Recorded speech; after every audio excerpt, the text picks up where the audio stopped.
দলের আয় ব্যয়ের হিসাব নির্বাচন কমিশনে জমা দিই।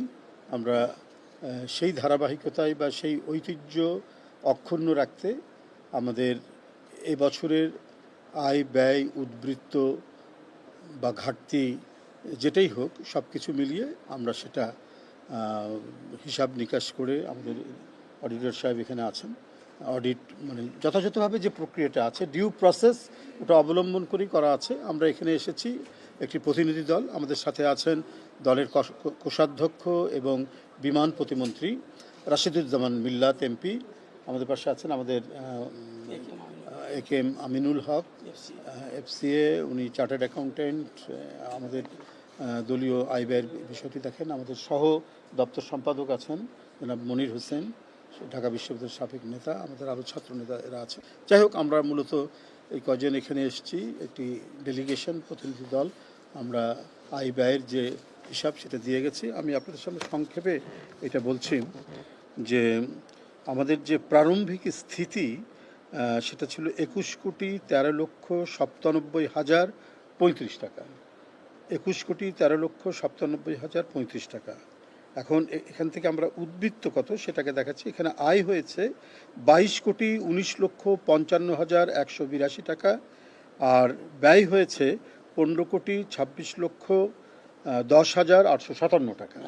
আচ্ছা, এই আয় এবং ব্যয় বিয়োগ দিয়ে আমাদের উদ্বৃত্ত রয়েছে 6,93,54,325 টাকা। আচ্ছা, চূড়ান্ত উদ্বৃত্ত ব্যাংকে গচ্ছিত 28,04,71,680 টাকা, হাতে নগদ 2,79,700 টাকা, সর্বমোট এখানে আছে 28,07,51,360 টাকা। এই হচ্ছে আমাদের আয় ব্যয় স্থিতি, আয় ব্যয় উদ্বৃত্ত। এবার যেটা হয়েছে সেটা আপনাদের কাছে আমরা পেশ করলাম।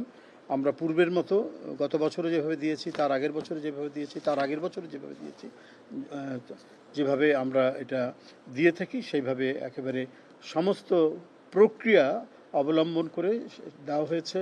আমাদের যিনি অডিটর আছেন তিনি অডিট করেছেন, আমাদের কোষাধ্যক্ষ সাহেব সেটা দেখেছেন, এবং এটা অনুমোদন যারা করেন, আমাদের হিসাব নিকাশ যারা করেন, আমাদের দলের চেয়ারম্যান মাননীয় প্রধানমন্ত্রী তিনি সহ পার্টির মহাসচিব, ওনারা স্বাক্ষর করেছেন। আমরা এখানে এসে আমরা সেটা হস্তান্তর করছি। এটা রাজনীতির, বিশেষ করে গণতান্ত্রিক রাজনীতির ক্ষেত্রে একটি জবাবদিহিতার যে জায়গা, জনগণের কাছে যে জবাবদিহিতার জায়গা, সেই জায়গাটি আরও পরিষ্কার করা, যে জায়গাটি আরও সমুন্নত রাখা। ডেমোক্রেসিতে একটি রাজনৈতিক দল বা একটি রাষ্ট্রের প্রতিটি প্রতিষ্ঠানের যে স্বচ্ছতা, সেই স্বচ্ছতা নির্ণয় করে হচ্ছে জনগণ এবং গণমাধ্যম। আমরা আপনাদের গণমাধ্যমের মাধ্যমে সেই স্বচ্ছতাটা তুলে ধরার জন্য যে আমরা যে নির্বাচনী যে আইন আছে সেই আইন অনুযায়ী প্রতি বছর 31শে জুলাইয়ের আগে বাৎসরিক যে আয় ব্যয়ের যে হিসাব সেটি জমা দেওয়া, সেটি আমরা সম্পন্ন করে আমরা সেটা জমা দিয়েছি। এটা জনগণের কাছে জবাবদিহিতা এবং আমাদের যে দলীয় আয় ব্যয়ের ক্ষেত্রে যে স্বচ্ছতা, সব কিছু মিলিয়েই এই কাজটি করা হয়েছে। আমরা মনে করি মানে একটি গণতান্ত্রিক দেশে গণতন্ত্রকে শক্তিশালী করার জন্য যে সকল প্রক্রিয়াগুলো অবলম্বন করা দরকার, সেই প্রক্রিয়ার অংশ বলে আমরা মনে করি। একটি বৃহত্তম রাজনৈতিক দল যারা একটি অবাধ সুষ্ঠু নির্বাচনের মাধ্যমে রাষ্ট্র ক্ষমতায় আসীন হয়েছেন, তারা কিভাবে দল পরিচালনা করেন, তারা পরিচালনা করতে তাদের আয়ের উৎস এবং ব্যয় কী করেছেন সেটা জনগণ জানানো উচিত। সেটি আপনাদের মাধ্যমে আমরা জনগণকে অবহিত করলাম আজকে এখানে। আচ্ছা, আমি এক এক করে বলি।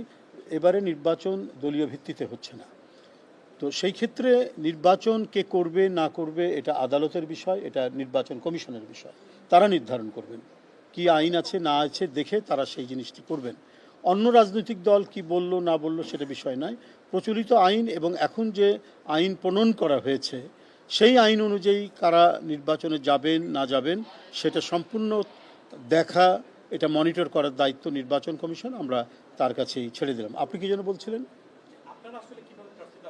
দেখুন, আমাদের প্রার্থিতা কিভাবে বাছাই হবে না হবে, এবার তো মানে দলনিরপেক্ষভাবে নির্বাচন, দলনিরপেক্ষ বলছি যে দলের প্রতীক নিয়ে কোনো নির্বাচন হচ্ছে না।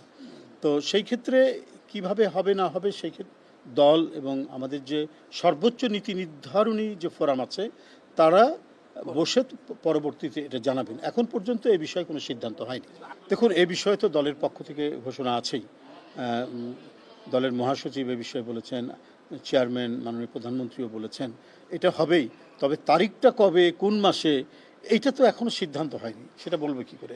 নিঃসন্দেহে খুব তাড়াতাড়ি আমরা আশা করছি, অতি সত্বর অতি শীঘ্র কাউন্সিল হবে এবং সেটি আপনারা জানতে পারবেন এবং ডেট এবং মাস তারিখ নির্ধারণ হলেই আমরা জানিয়ে দেবো আপনাদেরকে।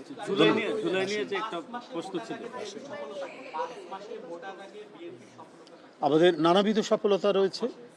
যে কমিটমেন্টগুলো ছিল নির্বাচনের প্রাক্কালে, আমাদের দলের চেয়ারম্যান জনগণকে উদ্দেশ্য করে 31 দফার মধ্যে নির্বাচনী ইস্তেহারের মধ্যে যে কথাগুলি বলেছেন সেগুলো ক্রমাগতভাবে বাস্তবায়ন করা হচ্ছে এবং এটার জন্য তীব্র মনিটরিং করা হচ্ছে। আমরা যারা মানে মিনিস্ট্রি সরকার ঠিকমতো করছে কি না সেটা দেখার জন্য আমরা যারা অ্যাডভাইজার আছি আমাদেরকেও তিনি বলেছেন যে আমরা প্রায় সময় বসি এবং সেটা নিরীক্ষণ করি। ইতিমধ্যে আপনারা জানেন ফ্যামিলি কার্ড, কৃষি কার্ড মানে কৃষক কার্ড, তারপরে খালকাটা কর্মসূচি এগুলো হয়েছে এবং জনগণ যাতে স্বস্তি পায়, একটি নির্বাচিত সরকার, জনগণ যাকে ভোট দিয়েছে যে সরকারকে, তার তো জনকল্যাণে জনস্বার্থে অনেক পদক্ষেপ নিতে হবে। আপনারা দেখেছেন সেই ক্ষেত্রে যে ক্রমাগতভাবে অসংখ্য মানুষ হৃদরোগে আক্রান্ত হচ্ছেন এবং অনেকে মারাও যাচ্ছে। তো এই হৃদরোগে আক্রান্ত হওয়া মানুষের জন্য প্রথমে যে ইন্টারভেনশন যেটা দিতে হয়, মানে টোটাল সার্জারি করার আগে ইন্টারভেনশনে রিং লাগে, সেই রিংয়ের উপর যে ভ্যাট, সে ভ্যাট প্রত্যাহার করা হচ্ছে। অর্থাৎ যে রিংটি কিনতে ট্যাক্স এবং ভ্যাটও আছে, এগুলো হচ্ছে বাতিল করা হয়েছে।